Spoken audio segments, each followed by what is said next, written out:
પાત્રાલેખન જુઓ. વિરાટ પર્વમાં દ્રૌપદીનું પાત્ર જનરલ ક્વેશ્ચન તરીકે પૂછી શકાય, પૂછાય જ, મુખ્ય છે ને એટલે. પછી બીજું પાત્ર બોલો. મેં જે લખાયા મેં પાનું ફેરવી નાખ્યું છે, તમે બોલો. કીચકનું પાત્ર જનરલ ક્વેશ્ચન તરીકે પૂછાય.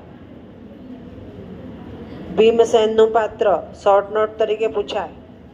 ના, કીચકનો વધ એણે કર્યો ને, રાઈટ. જનરલ ક્વેશ્ચન તરીકે લઈ લો, જનરલ ક્વેશ્ચન તરીકે પૂછાય. પછી કયું પાત્રાલેખન છે? યુધિષ્ઠિર, શોર્ટ નોટ તરીકે પૂછાય. પછી વિરાટ રાજનું પાત્ર શોર્ટ નોટ તરીકે પૂછાય. પછી અર્જુનનું પાત્ર શોર્ટ નોટમાં જવા દો, શોર્ટ નોટ તરીકે પૂછાય. ખ્યાલ આવી ગયો? હવે વિરાટ પર્વ એનો પહેલા પરિચય મેળવવો પડે ને. બેને આપ્યો છે વિરાટ પર્વનો પરિચય. વિરાટ પર્વ કયું? બોલો, કયું વિરાટ પર્વ? વિરાટ પર્વનો પરિચય આપો, બોલો. નથી આપ્યું? ઓકે, હું આપી દઉં. ચાલો. આપણને ખબર છે કે પાંડવો વનવાસમાં રહ્યા. કેટલા વર્ષ રહ્યા? 12 વર્ષ. પછી પાછી શરત મૂકેલી કે 13મું વર્ષ અજ્ઞાતવાસમાં રહેવાનું. તો એ અજ્ઞાતવાસમાં ક્યાં રહેવું? તો સૌથી બુદ્ધિશાળી મોટે ભાગે અર્જુનના નિર્ણયો બતાવ્યા છે. એટલે અર્જુન ત્યાં અમુક દેશના નામ આપે છે કે પાંચાલ, મત્સ્ય, સુરસેન, પચ્ચર, ચેદી, દશાર્ણ, નવરાષ્ટ્રમલ્લ, સાલ્વ, યુગંધર, આ દેશના નામ બોલે છે.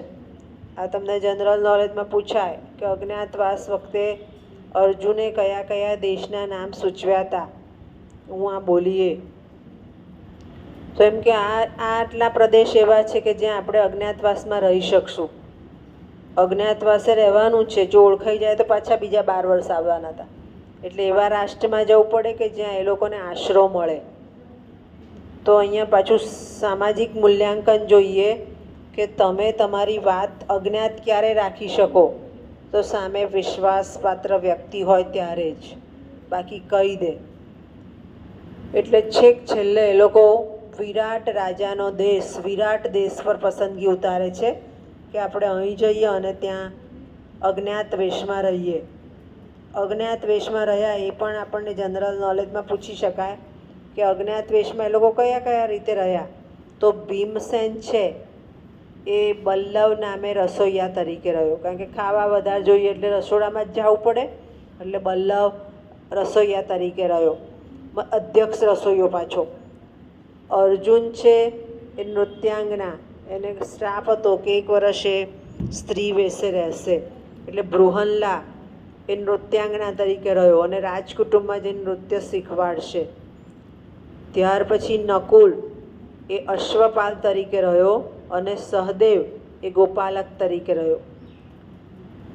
દ્રૌપદી એને ક્યાં રાખવી? તો રાણીની દાસી શૈરંદ્રી તરીકે રહી, સુદેશનાની દાસી તરીકે.